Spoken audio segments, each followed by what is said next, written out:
Welcome to the Silver Spleen. My name is Alan DeGeneres, and this is my review of Womb Ghosts.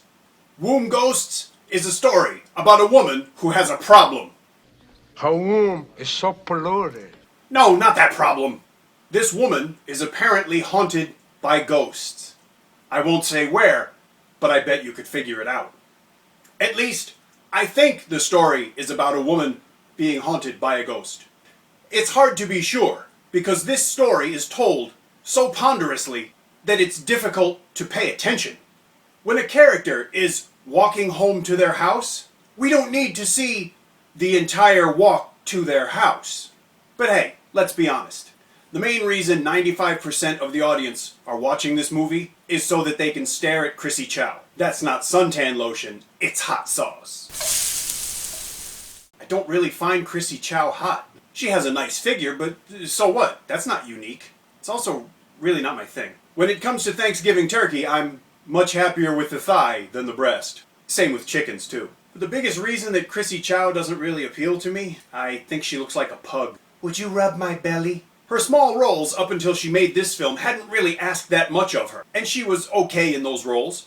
But a leading role places large stresses and demands on an actor. So now she knows what her bra feels like. Except that her bra can carry the weight. Damn it. Chrissie Chau's physical presence, and it is a significant presence, cannot make up for the fact that she doesn't seem to do much acting here. Like too many of her predecessors, she's really not that engaging with her clothes on.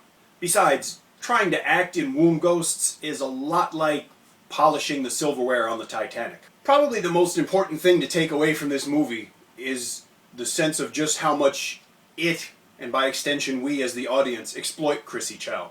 The camera basically molests her a few times, ogling her as if it were some kind of Ham Sup Lo. And believe me, I know about that. But the worst thing to me are two POV shots that are so wildly suggestive and shamelessly exploitative that it's obvious why they were done and for whom. These scenes probably drove the DVD sales of the film for the last couple of years.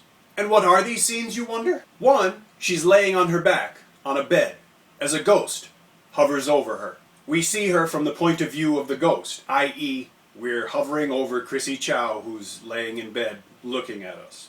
Later on, she's kneeling in front of her boyfriend, and she looks up at him. And we, thanks to the camera, look down at her as if we were her boyfriend. His name in this scene is apparently Hey Would You Blow Me. If all this titillation, there I go again, was besmirching a halfway decent film, it wouldn't be so bad. But Womb Ghosts is junk. It's awful. It's tedious, dull.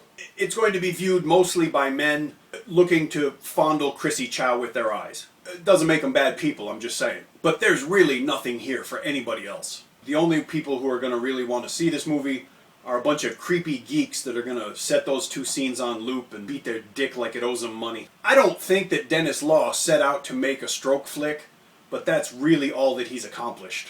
I suppose if you're a guy, you might want to see this movie. If you're a girl, you might want to watch the guy watch the movie and then yell at him because you should. But either way, don't download the movie, buy it.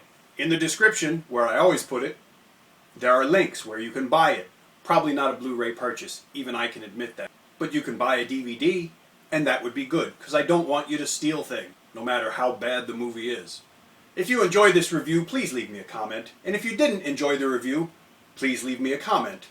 And if you really like these reviews, I would greatly appreciate a subscription, because that's just the way that I am.